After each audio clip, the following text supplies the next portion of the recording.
G'day, today I'm going to do the upper control arms on a 2010 r51 Nissan Pathfinder.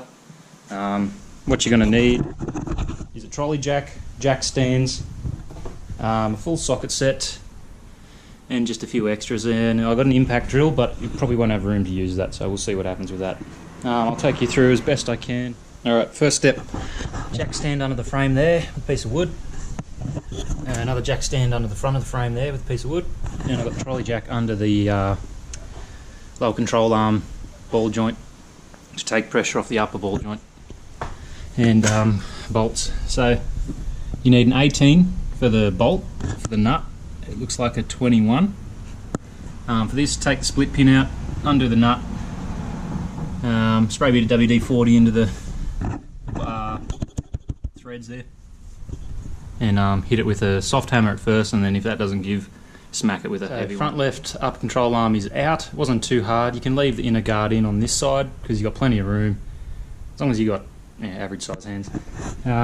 There it is. Mine was in really good condition, only 130,000 Ks. It was a city car before, so yeah, the ball joint is good, so I'll keep it as a backup in case the aftermarket one's car. But we'll see. It'd be good to test them. A few of you guys already used them. So with this kit, you've got the inner sleeves, you've got outer washers, which I don't think is necessary because the bushings are the exact same width as these ones, so they're not going to fit in the middle. And on the outside, the nuts are already got a flared sort of end to them, so I wouldn't worry about it because they're not turning on anything. It's all on the rubber bushing, so I wouldn't worry. So the kit comes with lithium grease. Smother it in that shit because this stuff will squeak if you don't. Especially if you do a lot of off-roading. That's why I'm doing this, because every time you go over a little hole you hear that dong where your upper control arm hits your spring. So I've yet to figure this out. I'll figure that out and put it on. Just a caution, the grease nipple was in this when I had it delivered. It's obviously just been moved around in the box and looked at, but it was snapped off in there, the thread. Luckily it wasn't tightened, so I could just undo it by sticking anything in there really. But I'm going to set it up neutral. So to set it up, I've got these bushings in. I'll just use the vise to push them in. You can do it by hand or your foot, but I'll just use the vise. Do it right. So these, from Super Pro's instructions, you got this big curved in. You want the curved in on the inside and the lock nut all square, because at the moment I'm not setting any caster on it because I'll let the shop do that.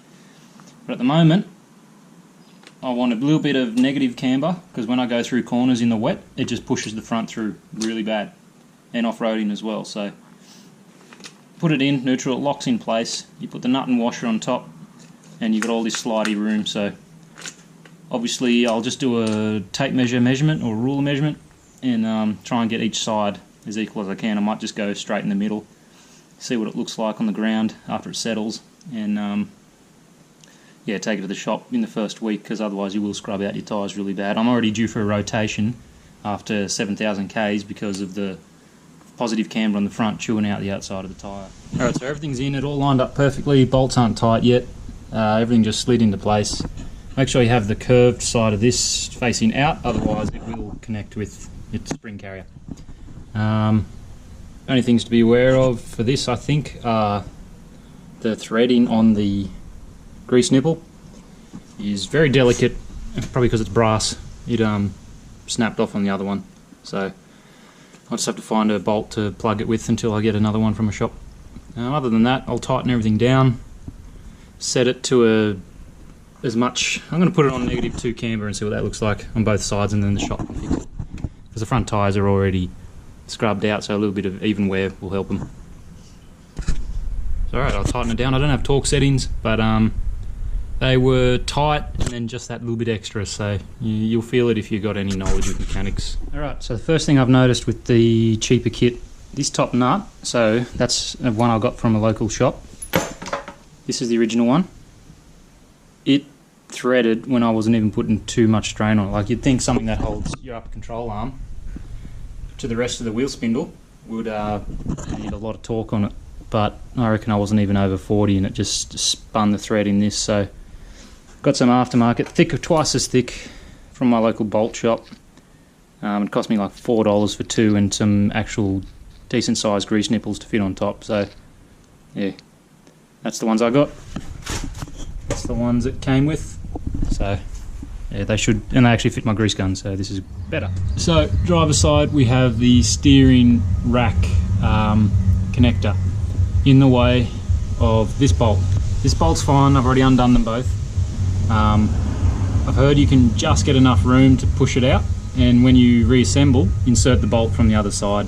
Yeah, it's not how Nissan did it, but as long as it's tight, I put a little blue Loctite on everything, and it should never come undone, hopefully. But keep an eye on it for the first 1000 Ks, and then check, and you're good from there. So after a bit of stuffing around, it's easier to take the guard out, undo your steering bolt there. It's a size 14mm. It moves when you try to undo with the spanner, so a rattle gun will be easiest, but yeah, I think that's the only way, because this bolt here just can't get out. Maybe with two people pulling on it, but yeah, I'm by myself.